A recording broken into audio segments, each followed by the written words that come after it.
everybody. Welcome, and thank you for listening to this episode of Marriage Therapy Radio. My name is Zach Brittle. I am going to start this week by wishing a happy anniversary to my mom and her husband, Otis, who is my stepdad. He's also the only grandfather my kids have ever known.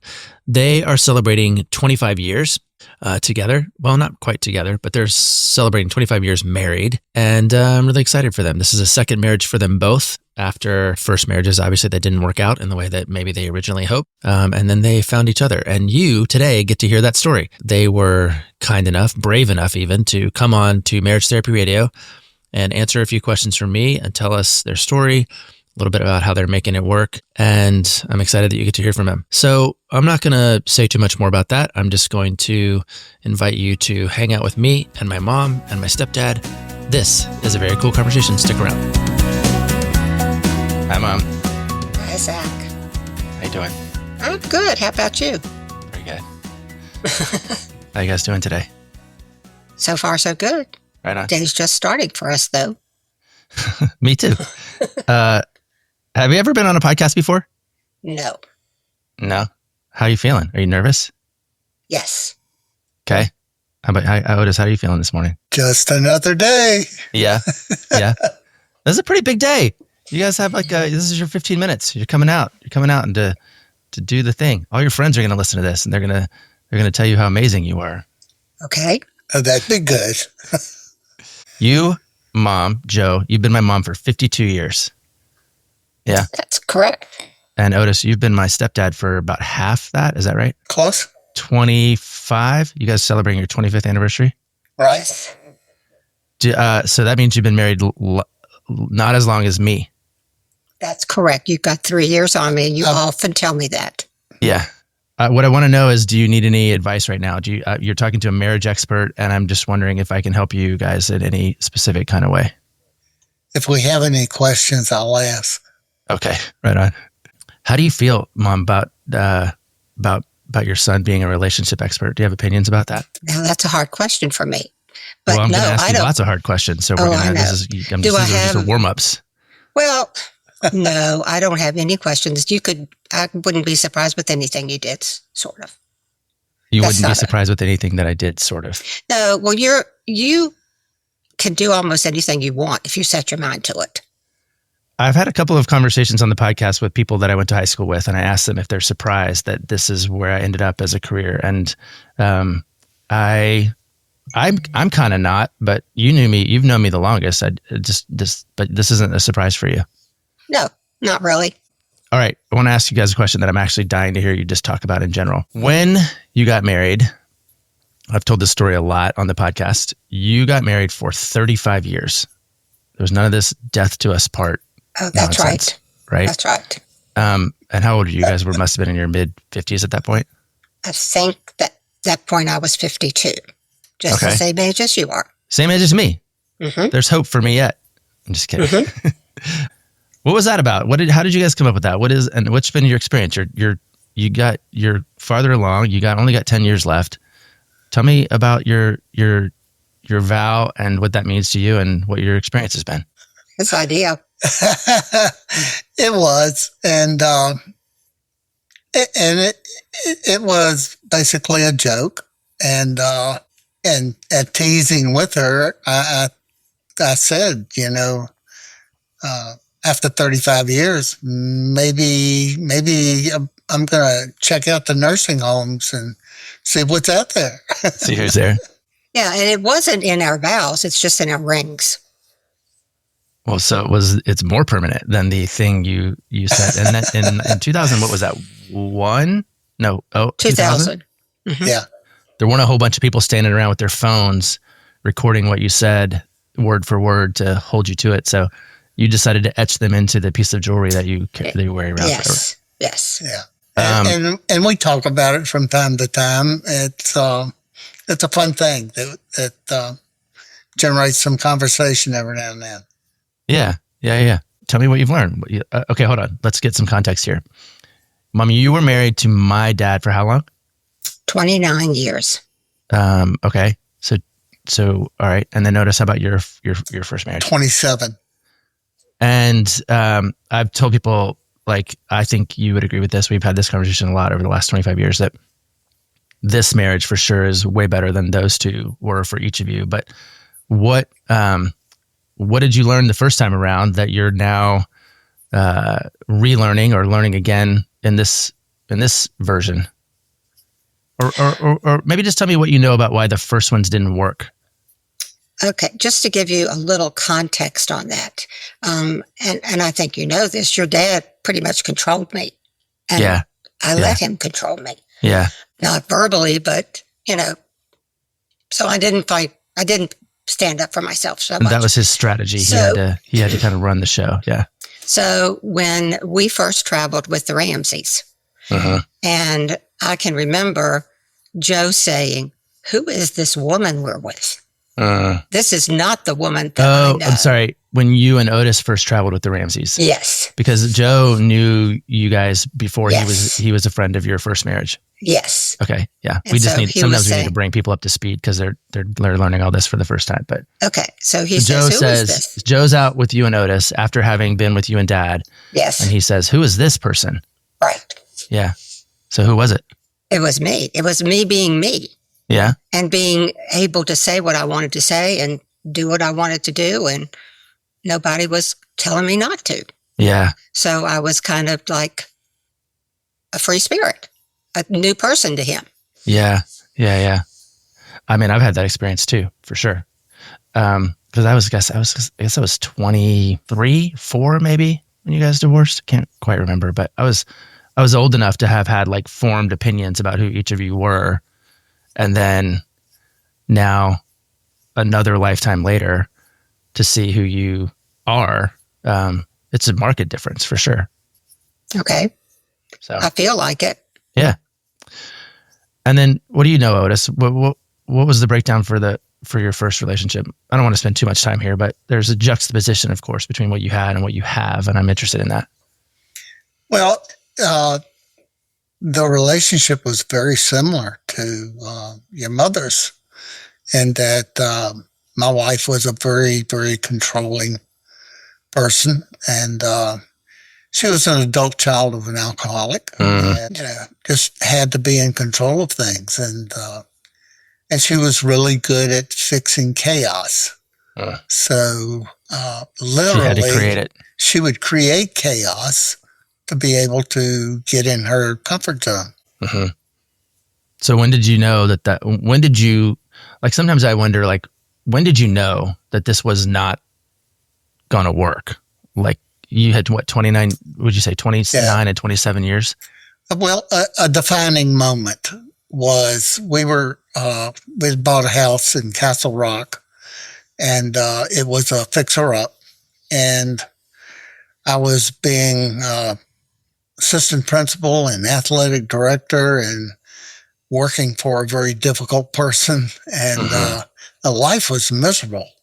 And I would have to come home every day and go to work on the house and work until about 11 or 12 o'clock, get up the next day and go to work. And so we finally got down to the kitchen, and life was very chaotic. And I made this statement. I said, we've got either the kitchen to take care of, or we can focus on our marriage and work on that. And I said, "What do you want to do?" She said, "Fix the kitchen." That made it very clear. Yeah. Yeah. And that was what, 20 years in, 25, 27? Did you start breaking down right 20, after that? Or? 26, 27. So that was the beginning of the end. Yeah. Yeah. Did you have a defining moment, Mom? No, the defining moment, and that's because I put up with everything, Yeah. Defining moment, there were many times that I thought that I would leave and I would go and ask for the divorce. Yeah. And of course, in his controlling way, he said, "If you do something like that, you'll never see your children again, never have anything. Yeah. How could you do that? Because I'm going to take everything." So I never really had a defining moment, but the defining moment was the day he came in and sat me down and said, "I'm leaving." Yeah. Yeah. Yeah. That moment for me was he called and he talked to me about it. I mean, that call was less than 3 minutes, I think. And then you and I talked about it. And the next call I made was to Noah, who you both know. And I'm sure I've told you this story, but I said, Noah, guess what just happened? Because he was my roommate in college. He spent like 4 years with me, kind of in that first early adulthood, separate from being at home. I said, Mom and Dad are splitting up. He goes, finally. That was the first word out of his mouth. And I was like, that's kind of how I feel. Yeah. I don't know if I ever told you this, though, when I told JD. Your dad. Yep. Yes. And I hadn't told him, and I wanted Maria to be there with me when I told him. Uh-huh. So we were sitting at their kitchen table, and I told him that, Ellen and I had split and were divorcing. And I asked him, I said, how do you feel? And he took a little bit, and he looked at me and he said, relieved. Yeah. I wish we both had a different story of that guy, but he made his bed. And again, for context for listeners, he's been gone now, 12 years or so. So I've found some peace around it, and you have found each other, which is cool. You've been in this relationship that was highly controlling. Again, for a little bit of context, you guys were friends because you worked in the same high school, which is the high school I went to. And Otis was my sophomore year gym teacher. And then between sophomore year and junior year became the assistant principal. And so then the last 2 years you were kind of the athletic director, disciplinarian type. You were one of the most terrifying people on the planet. I mean, in terms of just the level of gravitas and severity and like no nonsense. I'm clocking in, clocking out, and don't mess with Mr. Dowdy kind of thing. So when you guys started dating, I was pretty confused. I was like, what the heck is going on here? This Mr. Dowdy guy is hanging out with my mom, and I've got to be like, yes, sir, no, sir. How what, okay, what do you, and I got looking out for her because I think, I don't want her to get into another relationship with a guy who's, but somehow you're like the gentlest, kindest, sort of behind the scenes sort of human. Again, for context, the only grandfather my kids have ever known, Rebecca's dad died shortly. I mean, he only met them a couple times. Dad only met them a couple times. What is that about? I had a mentor when I was in high school. The assistant principal was a guy that we were all terrified of. Yeah.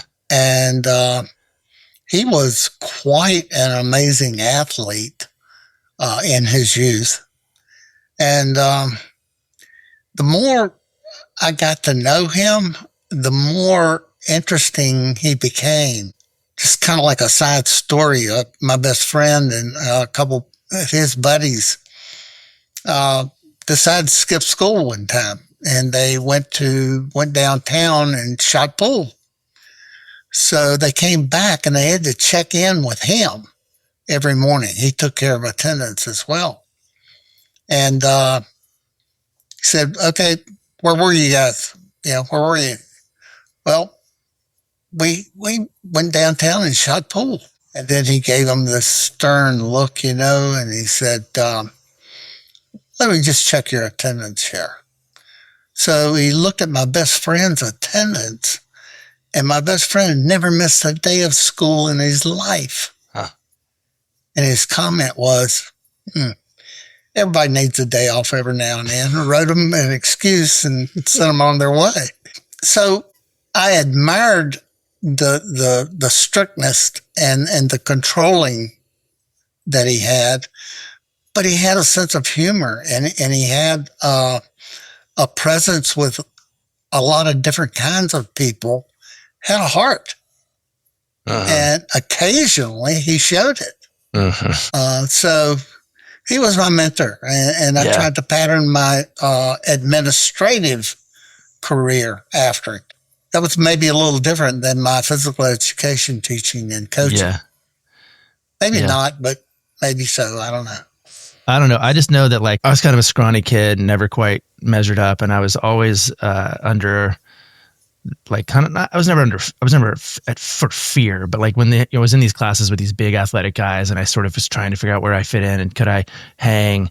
And you're not a big guy. You're not very, which is another kind of wild juxtaposition from my dad, who's a big man. But I was always impressed and noticed that like you didn't have the capacity to sort of back down from these know-it-all teenage like buff athletes who were trying to prove themselves, and you just had this really subtle kind of, and still do, this sort of subtle power that I don't know, it always made an impression on me. So here you come and you start dating my mom, and I'm like, how is this gonna go? So how did that go? How did the two of you decide to? I mean, how do you describe your origin story? Well, when we first met, it was my first year at Cave Spring. Yeah. And the two of us shared a study hall. So you're like a baby. You're like in your 20s, maybe. No, because I had both of you. No, okay. I was in my 30s. Okay. So. Okay, Spring. Yeah, not your first year teaching, but your first year in high school. Right. So we shared a study hall, and he was the disciplinarian and I was the roll keeper and, that kind of thing. But we talked a lot, and we liked each other. Like, he's the one that told me not to let you guys play football when you were little. So anyway. Oh, thanks. Actually, yeah, thanks. I would have died. I'm quite sure. Because again, scrawny kid, I was like, every time I thought about it, I was like, nope, I think I would die. Yeah. And so he encouraged me there. So anyway, we just became friends. We talked. But then years later, I never saw it. We might see each other in faculty meetings, but that was it, because he was on one side of the building, I was on the other, and our paths never crossed until he became an assistant principal. So he was the assistant principal and I was senior class sponsor, which made us have many interactions together. And we were also part of a team for high schools at work where we would go to conferences together. So that's when our relationship, our friendship really kind of blossomed. We started dancing together. And once we started dancing, it's like we've been dancing together our whole lives. I mean, we just kind of fit. You started dancing together while you were both still married? Yes. Yeah, we were both still married. Yeah. We were at these conferences. Yeah. And we would go out at night and we would dance together. But then once we got back to Roanoke, we'd see each other at school. Yeah. But we became friends. Yeah. Even he and his wife had invited us over for dinner, the two of us. And she canceled at the last minute. I don't know why she canceled, but she canceled. So we never did do that. But I liked him. He had a good personality. He was fun to be with. So that's probably the way it started. Yeah. And then after, he split before we did. Yeah. I had separated from my wife probably for 3 years. And I wasn't interested in dating anybody. Yeah. I just need to decompress. And shortly after your dad left your mom, she called me, right? Yeah, I did. Yeah. She called me and pretty much as a friend, just to let me know, what she was going through and everything. And he was my boss. And so a good friend relationship or conversation, being supportive and that sort of thing.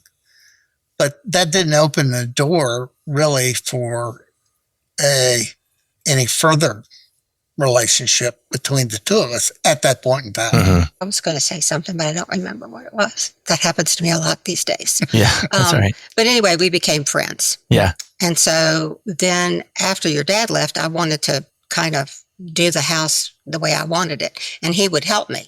I remember I was away at the beach with my girlfriends, and he and Adam were at the house and they were painting. London, this is Londonderry? Yeah, this is Londonderry. They were painting. And what Adam did. Adam tried to open a can of paint and spilt a full can of paint on the carpet. And which insurance paid for new carpet. Yeah. Yeah, not a bad strategy. At the time, I didn't know that. But anyway, so he was helping me do things there, to strip the wallpaper off of that. And so we became friends. And then it got into, Ramsey's called it, we were non-dating. Because we were hanging out together. You were in a situationship. Yeah. I guess that was it. But then we started to date. Yeah. And it kind of quickly changed the relationship, Yeah. I kind of thought, gee, I kind of love this man. But then I got cold feet. It was after our visit to you. We had stopped in Harrisonburg for the night because we split it up. We left New York. I think we had all gone into New York together. You, Rebecca, and the two of us had gone into New York, and we left from there. Yeah. And we're going through. And that was the week, too, that we transitioned from Mr. Daddy to Otis. Okay. Yeah. And I told him that night that I just couldn't do it. It was just too much, too fast. I needed a break.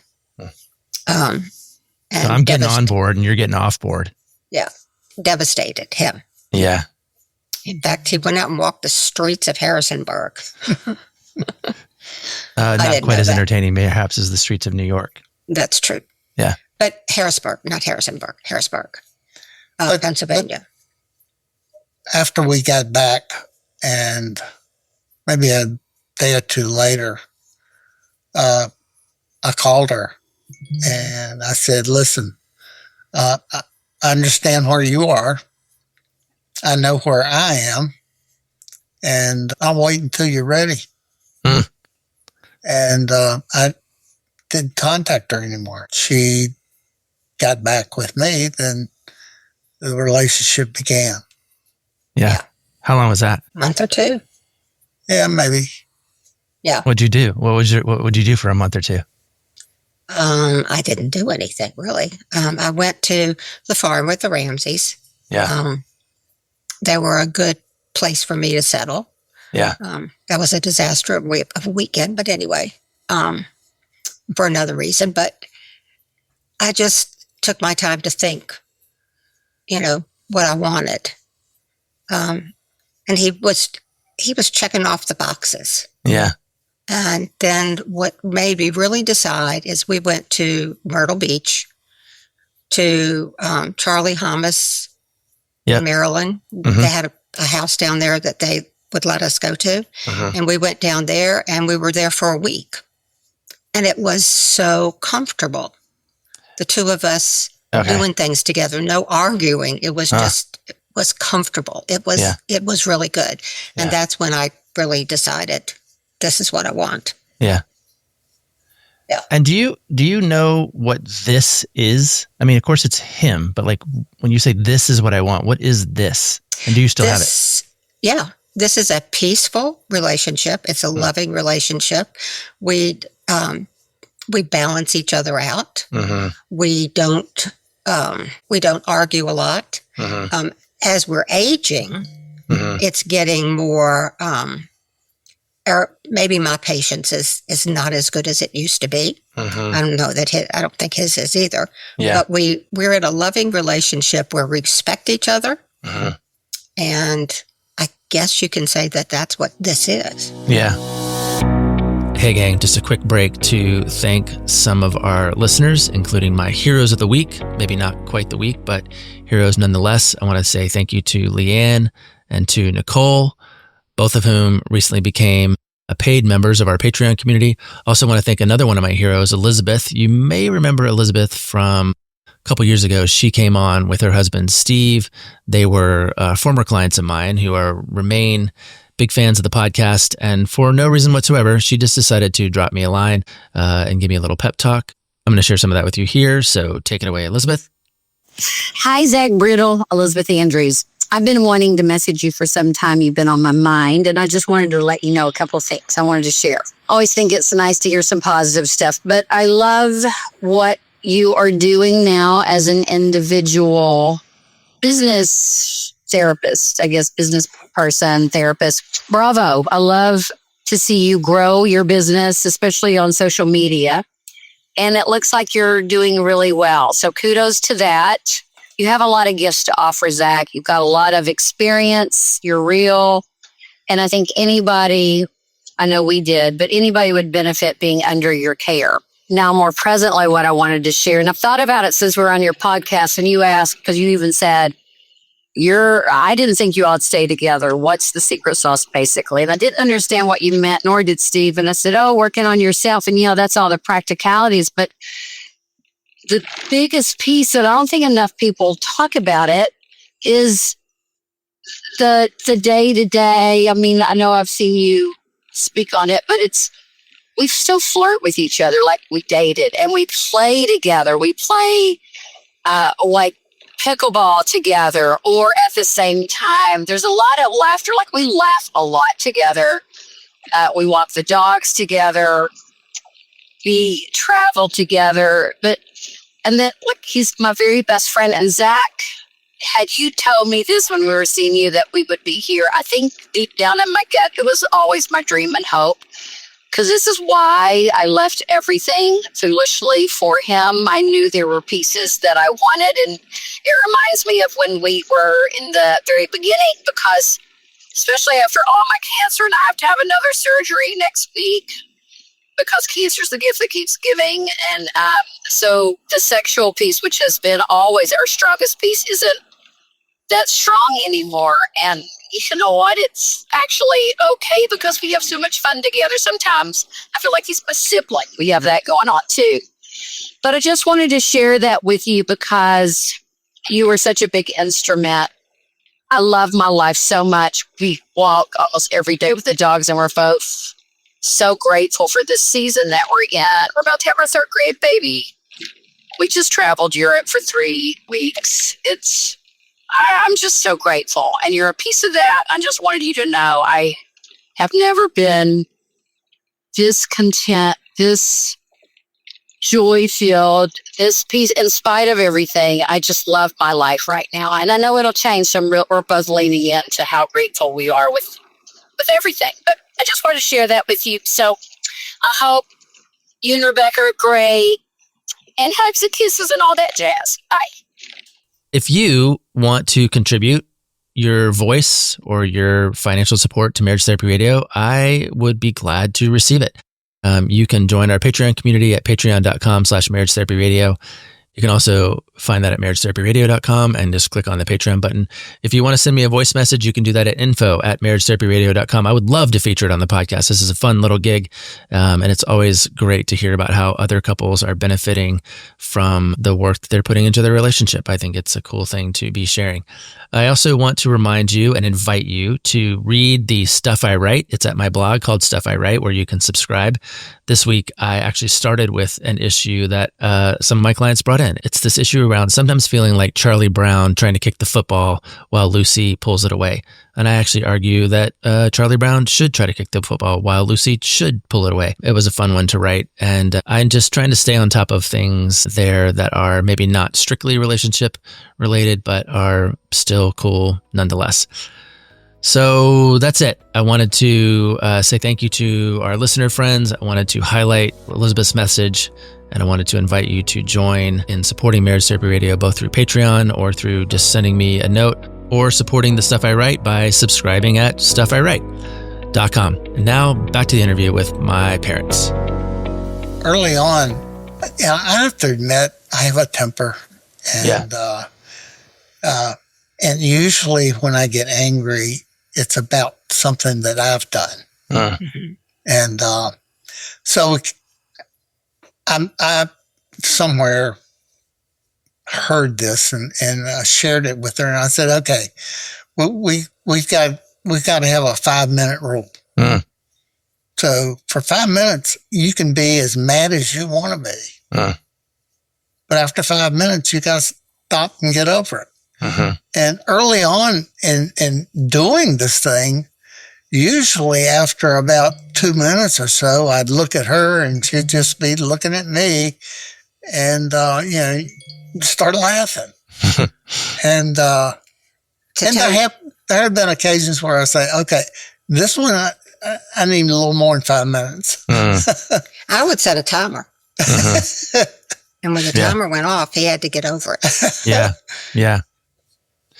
That's kind of wild. I mean, again, Dad had a temper, but he was always really big and loud, and you could sort of kind of boundaryless in that sense. I don't think a timer or whatever have worked in that setting. I don't know also though that like while I've experienced you, Otis, as kind of grouchy or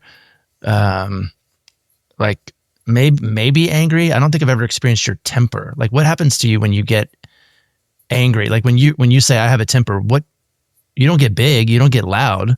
What do you get? Or do you? It's an internal thing. Yeah. It's not the way it was when I was a young man. Mm-hmm. The temper created a lot of problems for me. Yeah. I'd get in a lot of fights. Yeah. And I would end up in situations where, by the grace of God, I didn't get locked up. I never got incarcerated, but that was only because I didn't get caught. So, I mean, I just had this rage, and I remember making a very conscious decision. I need to control this thing or it's going to be really problematic for me. And I think that, my venue, my way to deal with it was athletics. Mm-hmm. And like in wrestling, I could go and, just beat the snot out of somebody and people would pat you on the back and say, oh, that's good. Yeah. And so in football, I was certainly not a large guy, but I played like a big guy. Yeah, you did. I mean, it was just, I believe that. Just the way I was. And so this rage, this anger had an outlet that I found. And I used that all the time. Like when I was coaching, it was an outlet for me because there was a lot of stuff going on in my life that I needed to have an outlet. Uh-huh. Yeah. Mom, what would you say? Like if Otis can say, I have to admit I have a temper and this sometimes gets in the way of how I show up, certainly as a young person, maybe even I need strategies as an adult. Like, do you have your thing? Like, what would you say is your thing that keeps you from showing up as an adult or that you have to create strategies around as an adult? Well, it's not my temper because I don't have a temper. No, you don't really have a temper. No. I can tell you what I think it is, but I don't think you want to know. My worst thing is procrastination. Yeah. Putting things off that I need to do. Yeah. I'm pretty good at that. And I'm like he found a way to control his. There's no way. I have not found a way to control my procrastination. Yeah. Or to get over it. Yeah. Does it cost you in relationships? Does it cost you in your marriage? Not this marriage. Sure did in the other one, but not this one. No, because I'll always come through at the end and get it done. But it does more to me internally that I know that I've got something to do and I don't want to do it and I put it off. And so that might not be what you're looking for. But well, I'm not really looking for anything. I thought maybe you would say, and this is a question now I have, is you know what it's like to be controlled. You understand what it's like to sort of give away your power for a long time. Mm-hmm. And I don't have this sense in this relationship that you're not being controlled or rather that you're being controlled. And I think some of that, of course, is Otis's personality, but is there something that you have found or something that you have done to sort of, or actually like, what do you know about why or how you gave away your autonomy, your ability to advocate for yourself, your agency, and how you got it back? I know that's a kind of a thick question, but I'm interested to know like how you reflect on the version of you that was willing to be controlled and now the version of you that isn't. One thing, I don't have to fight being controlled because he's not controlling.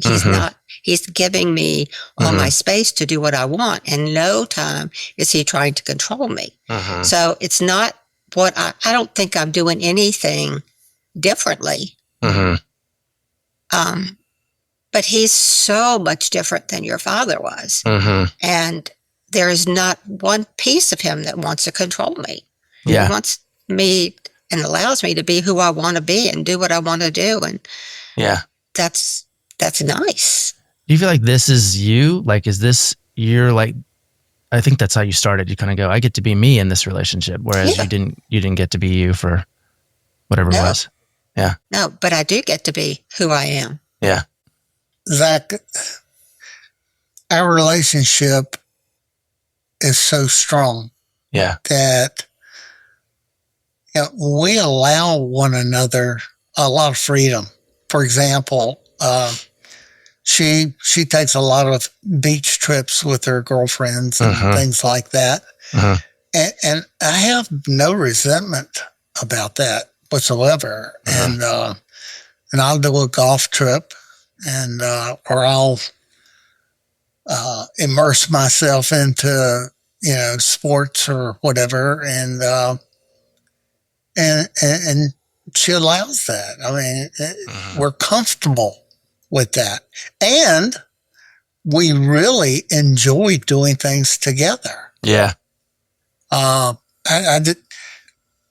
enjoy her company. It's important. That's the thing for me. Like, I think, when I think about you guys or reflect out loud, people ask me, baby, like, what's going on? It's your friendship. It's kind of how it started, and it had so much time to incubate in that space. And it's really persevered and kind of driven the show. I guess what I'm wondering about is like, did you get lucky? Did you make choices? Did you just happen to like be in the same building with this person that you resonated with? Or did this come from some conscious choice that you made toward one another or toward yourselves to have a different kind of relationship in your life? Oh, I think both. Yeah. The opportunity and the presence that we had with one another was very fortunate. But, from that, very, very conscious decision that this is comfortable. This is good. This is healing. Yeah. And I think that both of us were pretty wounded, and we understood that. And I think it's just been healthy for both of us. Yeah. That's you remember your dad's friend Charlie? Charlie Allen. Yes. Yes. Okay. Yeah. Well, I used to babysit for them or something. You may have. What was he married to? Peggy. Yeah, Charlie and Peggy. And they had a son, Morgan, I think. Morgan, little blonde-headed kid. Well, yeah. He's probably 45 years old. Probably. Yeah. But anyway, because time happens, just in case you didn't know, that's a thing. What happens? Time. Okay. Anyway, we were there with them one night at their place for dinner. And their conversations, you know how your dad was. So one of the conversations was, now, if you weren't married to your present spouse, is there anybody that would come to mind that you thought would be a good fit for you? And he came to mind. Never verbalized it. You say that out loud? No, we didn't verbalize it. It wasn't something that we were to say, but they were just a thought-provoking question. Yeah. And like fight-picking questions, more like. Yeah. But nobody said it out loud, but he did come to mind. Yeah. Because at that point, I had been around him enough to know that he had a calm nature, that he was fun to be with. He was good for a laugh. Yeah. Just pleasant. Yeah. So that came to mind. I think the story that I have, and I use it with clients all the time, to be honest, like the thing that Dad said to you, if you leave me, you'll never see the children again. I'll destroy. It's like, it's a trope. It's a cliche. It's not even real. It's just a thing that people learn how to say from TV or from their parents or from, some divorce law show they saw somewhere or something. It's boring, but I hear it all the time, right? I hear my clients that are struggling about like, oh no, he said that stuff to me. And I don't like always talk about you guys, but I'm like, look, divorce isn't the worst thing in the world. Sometimes it's the best thing. Sometimes it's like actually the thing that frees you up to be you. And it's been really edifying and encouraging to watch the two of you sort of discover your real marriage after you had your practice marriages with these people that, I also never shit on people's original marriage. Like you got 2 kids, and those kids need to exist on the planet. Like the world needs all 4 of us. And then you have 10 grandchildren. The world needs all 10 of them. And they don't exist without your first marriages, And so I think it's actually like, I'm encouraged by, and your story helps me and my clients just to understand that like there is sort of life after divorce. And that's not the theme or even the main message of this episode, but I love that you guys have found something in your 50s that, is still really worth admiring and appreciating. So just so you know, like you guys have a little pocket of presence in my day-to-day professional life. Okay. Yeah. And here's another thing that I said, that I knew that if I got old, when I got old, not if I got old, but when I got old and needed to be taken care of, he would take care of me. It's not something I thought would happen with your dad. So I knew that he would take care of me, and I knew that I would take care of him. But that's another thing. How's that going? Because in particular for you, Otis, my onboarding with you as a human was this really powerful, and almost invincible kind of personality. And your body's been given up. It's been kind of deciding, okay, 70 years, 75 years, it's time to do other things. Like, what's that been like for you difficult? Yeah. Very, very difficult. Yeah. I still have a goal to get back on the golf course. And I'm working real hard at that with physical therapy, both at therapy and here at home. It's ever present. I went out and putted yesterday for about 15 minutes and came home exhausted. And so that was kind of like, okay, that's where I am right now. I've got this much more to do. Yeah. So it's been difficult because, being physical, being active and everything has been so much a part of who I am. And losing that is difficult. And fortunately, I've got some other things that I enjoy doing that it's kind of filling in the gap a little bit. And so I think you have to look for those things and generate something other than just who you have been. Yeah. And then, Mom, how do you feel relative to this thing you're describing about taking care of each other? How's that going for you? It's going fine. I take care of him. I've spent a lot of time taking care of him lately, and I don't regret it, and I don't bemoan it, and I don't, it's what I want to do. Yeah. That's really cool. But he says I ask him too much how he is. How are you feeling? Yeah. I shouldn't do that too much. Well, I don't really believe in should, but okay. Maybe it's just not the thing that works for you both right now. How are you feeling today? Are you talking to Otis? Yeah. Right now, feel fine. Sitting down, had no pain. Sitting down. Yeah. Yeah. I've lived with pain now for quite a few years, and it's just a part of my day, and you just go on, make the best of it, because it's not going to do any good to complain about it. It doesn't help. Yeah. It's been very humbling.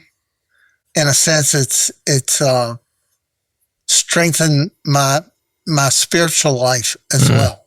Yeah.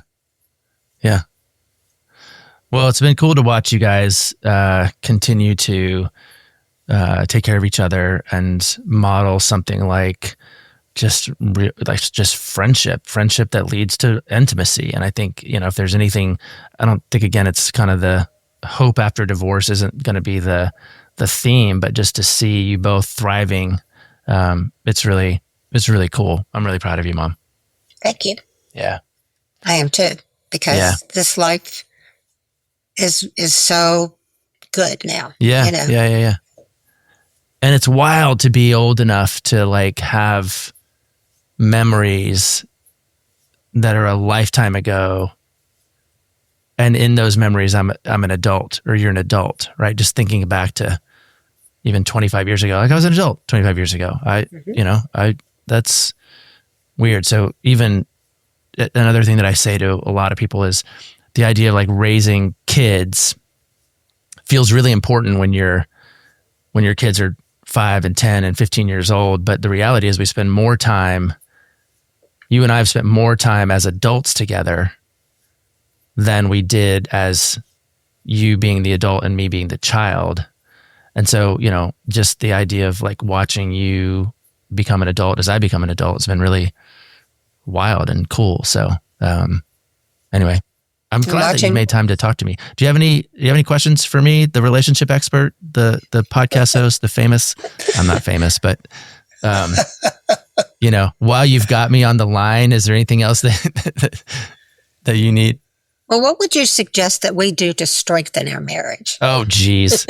I don't know. I feel like at this point, me included, we have less time in front of us than we had behind us.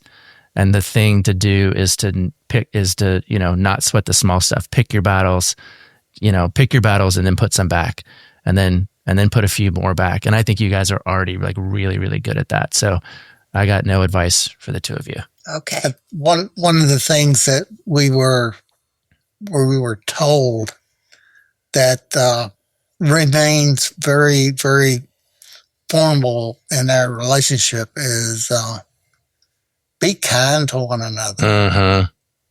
And I think that if I had a description really of our relationship, probably just that would be it. That we have learned to be very kind to one another.